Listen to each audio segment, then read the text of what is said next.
இந்த Honda SP 125 வந்து பார்த்திங்கன்னா வண்டி ஸ்டார்ட் ஆகன்ற கம்ப்ளைண்ட்டு.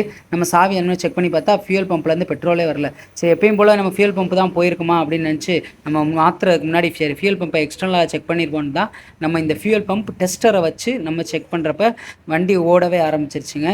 அதை பார்த்தீங்கன்னா இப்போ உங்களுக்கே தெரியும், ஃபியூல் பம்பை வச்சே நம்ம ஓட வச்சாச்சு வண்டியில் உள்ள வயரிங் கிட் இல்லாமல்.